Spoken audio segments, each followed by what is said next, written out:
Derechos Humanos por la permanencia de este grupo de expertos. Ya el presidente Peña Nieto dijo hoy en Dinamarca que este grupo se tiene que ir el 30 de abril ya. Yo creo que debemos definir esa relación y concluir esa relación en función de lo que se ha convenido, se ha pactado y lo que dicen los tratados internacionales que amparan la presencia de la supervisión internacional en nuestro país.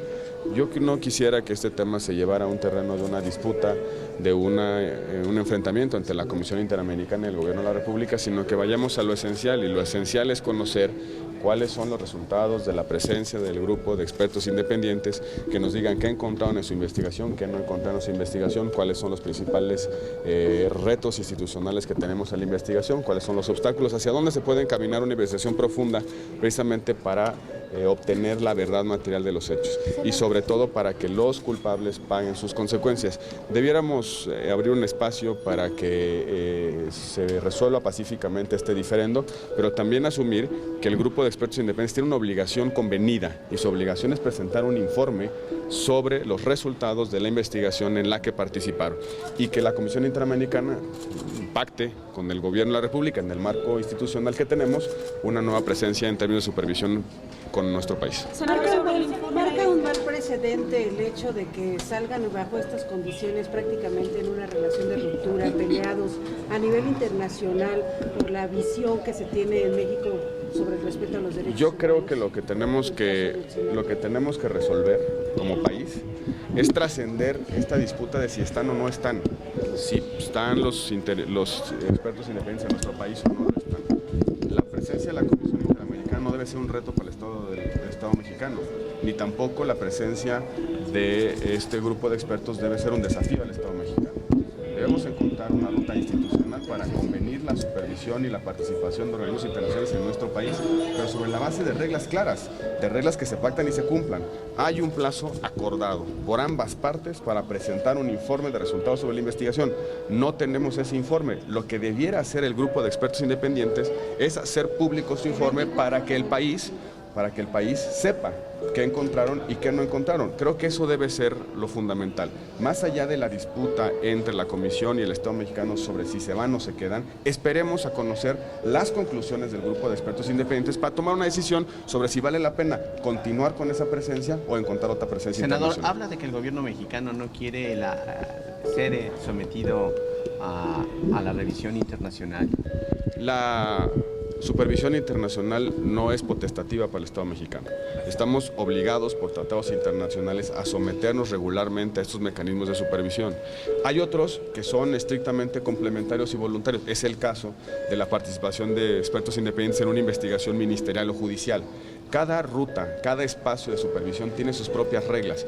En este caso, las reglas se convinieron entre el Estado mexicano y la Comisión Interamericana de Derechos Humanos con el grupo de expertos independientes. Hay que atenernos a esas reglas y las reglas dicen que tras un plazo que fue modificado en dos ocasiones, se debe presentar un informe. Los mexicanos tenemos que saber qué encontró el grupo de expertos independientes y qué debe seguir para el Estado mexicano en términos de la resolución de este lamentable y trágico acontecimiento. Este brazo que tendió Alemania para el gobierno de México en el caso de Ayotzinapa, abiertamente Angela Merkel dijo que estarían dispuestos a colaborar. Debe tomarle la palabra. La propuesta que hizo la canciller alemana fue mucho más profunda, fue mucho más allá del caso de Ayotzinapa.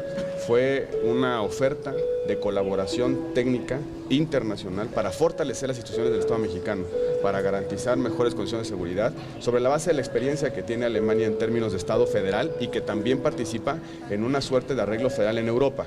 Esa experiencia puede ser útil para encontrar mecanismos de generación de instituciones, pero también mecanismos de colaboración. Lo que yo advertí en la reunión con la canciller alemán es que hay una oferta de colaboración de los alemanes mucho más profunda que simplemente la resolución de un caso concreto. Senador, en el derecho internacional, ¿qué es lo que prevalece? ¿Que este grupo de expertos se defina su permanencia a través de la Comisión Interamericana o que el Estado mexicano diga en qué momento se termina esta colaboración? En este caso en concreto, la presencia, los términos de la colaboración, la profundidad de la colaboración se define por acuerdo entre las partes, porque es una modalidad no prevista, no regulada, no definida en convenios internacionales. Es una de las opciones que tiene un Estado que se encuentra inmerso en el sistema interamericano de derechos humanos.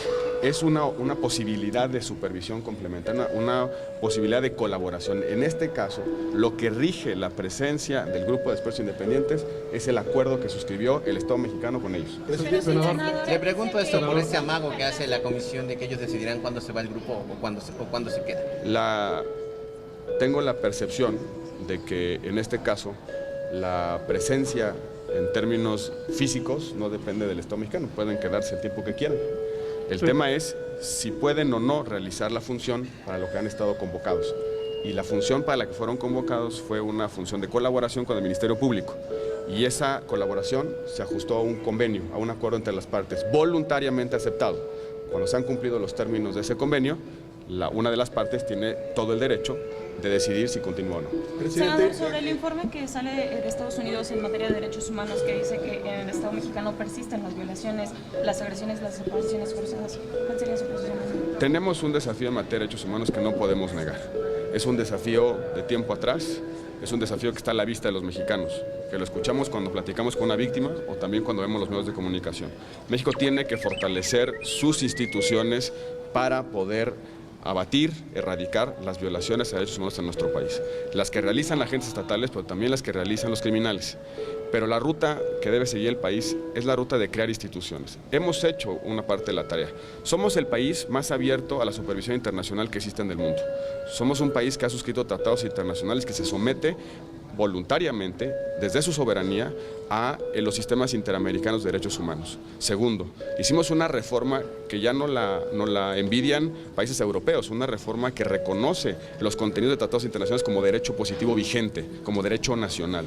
Cualquier juez puede aplicar directamente los tratados internacionales para resolver una disputa. Tenemos una Comisión Nacional de Derechos Humanos autónoma y un sistema de defensoría de los derechos humanos estatal que se articula desde la Comisión Nacional de Derechos Humanos. Tenemos un órgano de atención a víctimas creado por ley. Tenemos una serie de instituciones que hemos creado a lo largo del tiempo. Esas son buenas noticias. Por supuesto que tenemos que seguir adelante. La única forma de erradicar para siempre la violación de los derechos humanos en nuestro país es creando instituciones, abatiendo la impunidad y fortaleciendo los sistemas de justicia y de seguridad pública. Ese es el reto de fondo. México tiene que dar explicaciones ante el mundo sobre lo que persiste en nuestro país, pero su tarea fundamental es crear instituciones. Son los dos elementos del ejército que torturaron a una señora. Este video donde asfixian a una mujer. Vuelvo al tema de fondo.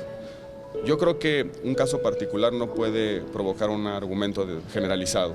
Por supuesto que hay casos de violaciones a derechos humanos atribuibles a agentes del Estado mexicano, pero son casos particulares en concreto, que deben resolverse en el ámbito de la justicia. No son las instituciones las que violan derechos humanos, son las personas que participan en esas instituciones las que violan derechos humanos. Y hay un sistema de justicia para enfrentarlo. Hay que recordar que esta legislatura hizo una reforma a la ley para que no se pudiera oponer ningún privilegio en términos de justicia frente a cualquier agente del Estado mexicano. Son casos particulares, casos que tienen que resolverse, sobre los cuales debe aplicarse la ley, pero tampoco es oportuno ni útil para el país provocar generalizaciones a partir de casos concretos. Oiga, senador, pero no las instituciones, digamos, solapan este tipo de situaciones. Los dos efectivos militares están acusados de desacato, no de tortura.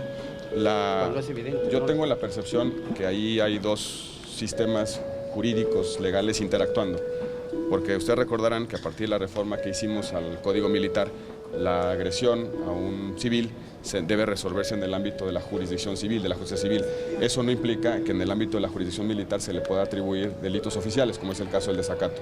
La Procuraduría General de la República y cualquier orden de justicia civil puede abrir un expediente con independencia de que dentro de la jurisdicción militar haya un delito oficial en concreto. No creo que estén riñendo ambas posibilidades. Creo, por el contrario, que existe un margen para que la jurisdicción civil se pronuncie sobre el caso en concreto. Entonces, senador, ¿este caso aislado no mancha la imagen de una institución como la Secretaría de Defensa Nacional?